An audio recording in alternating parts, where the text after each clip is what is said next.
Hallo julle. Sien julle hierdie mes? Vandag slag ek 'n heilige koei met hierdie mes. Die goue kalf, seker die grootste goue kalf in die kerk.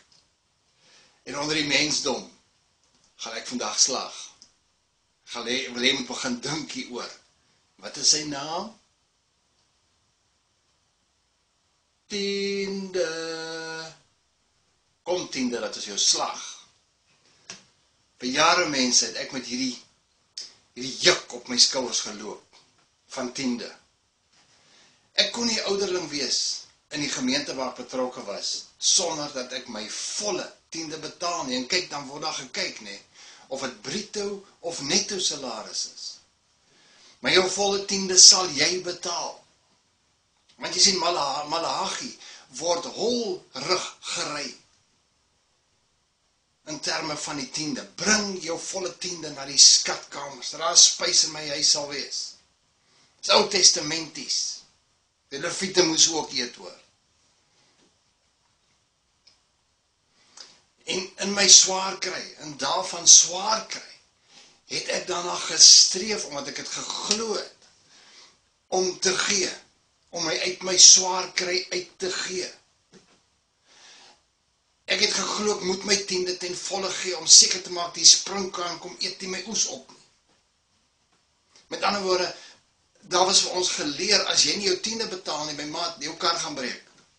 Jou yskas gaan breek. Daar gaan fout gaan finansieel by jou, want jy betaal nie jou tiende nie, dit kom God toe. Jy sien, ons skuld God niks. Hy het ons skuld vereffen.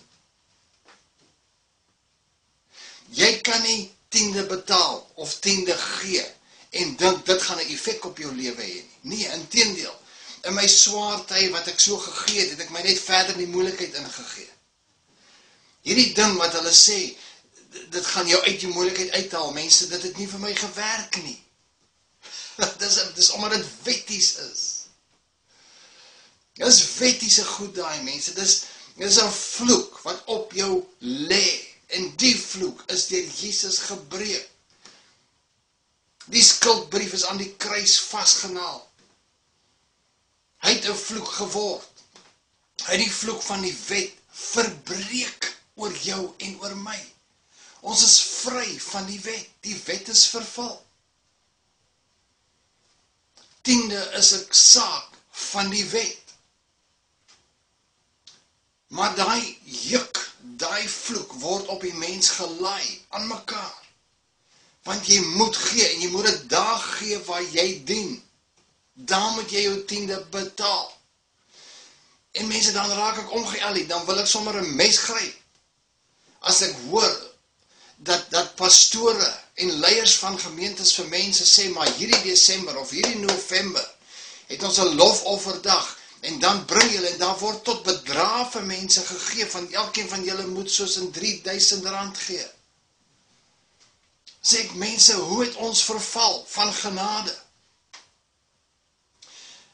Kom ons meet dit net, in terme van liefde en genade.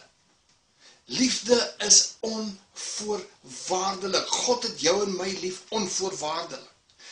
Daar is nie 'n voorwaarde gekoppel aan jou en my finansies om geseën te word nie. Nee, want jy is die geseënde van die Here.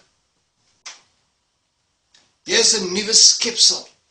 Jy het saam met Christus opgestaan, jy is in hemelse plekke.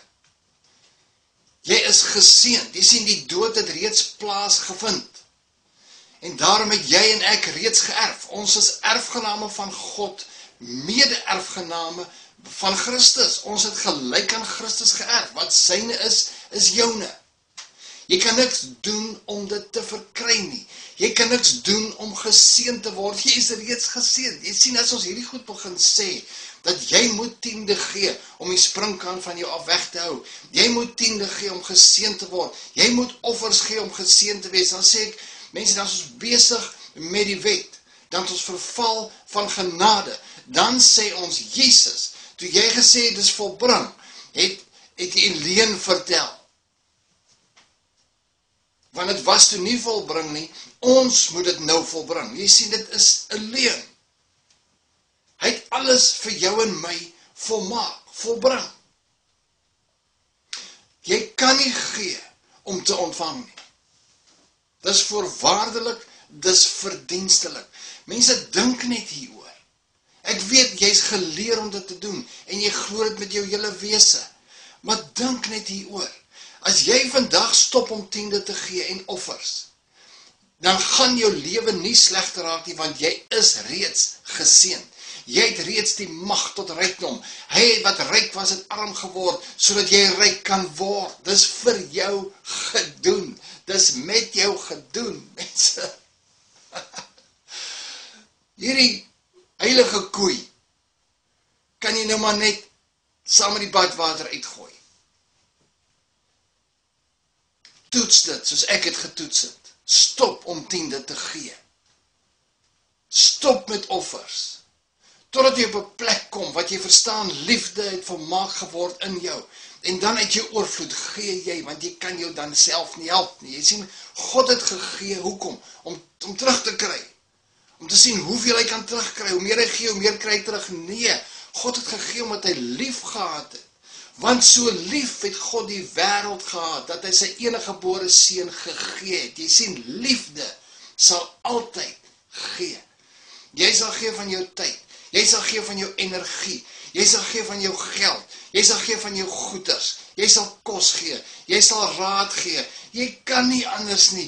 Jy sal jouself gee. Jy kan nie anders nie. As liefde volmaak geword het dan in jou, dan kan nie anders as om te gee nie. God se karakter is in jou, want jy is net soos hy.